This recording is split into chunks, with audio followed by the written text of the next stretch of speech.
అందరికీ నమస్కారం. Epic story లైన్స్కు స్వాగతం. శ్రీ గురు చరిత్రలోని అధ్యాయము 18. శ్రీ గణేశాయ నమః, శ్రీ సరస్వతీ నమః, శ్రీ గురుభ్యోం నమః. నామధారకుడు స్వామి శ్రీగురుని లీలలు ఇంకా వినిపించవలసింది అని ప్రార్థించాడు. సిద్ధయోగి ఇలా చెప్పారు: నాయన, అంతవరకు గుప్తంగా ఉన్న శ్రీగురుని మహిమ ఈ లీల వలన లోకానికి వెల్లడైంది. ఇక శ్రీగురుడు తన గుప్త జీవితం విడిచిపెట్టి లోకప్రసిద్ధుడై అచ్చటి నుండి వరుణా సంగమం చేరి అక్కడి నుండి కృష్ణా తీరంలోనున్న తీర్థాలలో స్నానం చేస్తూ కృష్ణా పంచనదీ సంగమానికి వెళ్ళి అక్కడ 12 సంవత్సరాలు నివసించారు. అక్కడ శివ, భద్ర, భోగవతి, కుంభి, సరస్వతి అను మహాపవిత్రమైన 5 నదులు ఒక్కటే కృష్ణా నదిలో కలుస్తాయి. అందువలన దీని మహిమ పురాణాలలో కూడా మనోహర తీర్థమని ఎంతగానో కీర్తించబడింది. అక్కడ ఎన్నో తీర్థాలున్నాయి. అక్కడి నుండి తూర్పున అమరపురం అనే గ్రామంలో అమరేశ్వరుడు, ఆయన సన్నిధిలో 64 మంది యోగినులు నివసిస్తున్నారు. అచ్చటి అమరేశ్వర లింగం సాక్షాత్తు కాశీ విశ్వేశ్వరుడే. అక్కడ వేణీ నదితో కలిసి కృష్ణ దక్షిణ దిక్కుగా ప్రవహిస్తూ ఉంది. అక్కడకు ఉత్తర దిక్కున శుక్ల తీర్థము, ఉదంబర వృక్షము దగ్గర పాపనాశ తీర్థము, కామ్య తీర్థము, వరద తీర్థము ఉన్నాయి.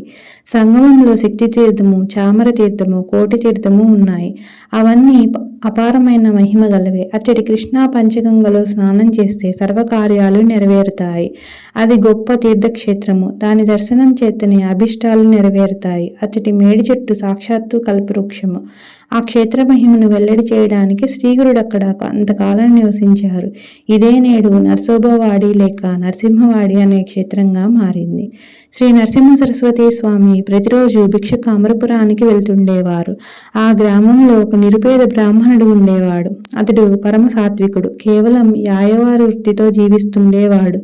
అతనికి ఒక కుమారుడు, ఒక కుమార్తె ఉన్నారు. అతడి ఇంటి ముందు తమ్మపాదు ఒకటి ఉండేది. అతనికి గ్రామంలో గింజలు లభించినప్పుడు ఆ కుటుంబం ఆ కౌరు వండుకొని తినేవారు.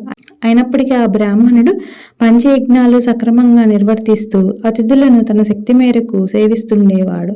ఒకరోజు శ్రీగురుడు అతని ఇంటికి భిక్షకు వెళ్ళేవారు. ఆ బ్రాహ్మణుడు స్వామిని ఆహ్వానించి పూజించాడు.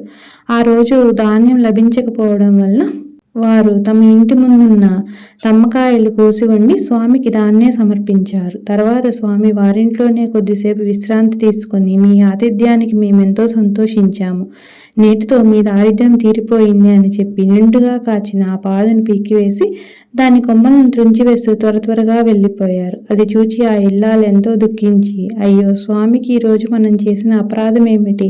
మనకు జీవనాధారమైన ఈ పాదును పీకివేశారే, మనం జీవించేదెలా అని బాధపడుతుంటే ఆ బ్రాహ్మణుడు, సర్వము ఈశ్వరేచ్ఛ వలన మన ప్రారంధాన్ని అనుసరించి జరుగుతుంది. చీమల దగ్గర నుండి సర్వజీవులకు ఆయువు ఆహారం ప్రసాదిస్తాడే గాని ఆయన మనకెందుకు కీడు చేస్తాడు? ఏదైనా మన కర్మను అనుసరించే జరుగుతుంది. నీవు బాధపడవద్దు అని ఆమెను ఓదార్చి దాన్ని తిరిగి నాటాలని ఆ పాదు మొదటిలో తవ్వాడు. గడ్డపారకు ఒక లోహపాత్ర తగిలిన శబ్దం వచ్చింది. అక్కడ త్రవ్వి చూడగా ఒక రాగి బిందె నిండుగా బంగారు నాణాలు ఉన్నాయి. అతడెంతో సంతోషంతో దాన్ని తన భార్యకు చూపి, చూచావా, ఆ స్వామి లతను పీకివేయడం వల్లనే ఈ నిధి మనకు దొరికింది. ఆయన సాక్షాత్తు పరమేశ్వరుడే అని చెప్పాడు. వెంటనే ఆ దంపతులు శ్రీగురుని దర్శించి ఆ వృత్తాంతం ఆయనకు విన్నవించారు. అప్పుడు శ్రీగురుడు, నాయన, నీవు ఈ విషయం ఎవరికీ చెప్పవద్దు. చెబితే సంపద నశిస్తుంది. స్వధర్మాన్ని అనుసరిస్తూ భోగభాగ్యాలను అనుభవించి తర్వాత నిరామయులై ముక్తి పొందుతారు అని దీవించి పంపారు.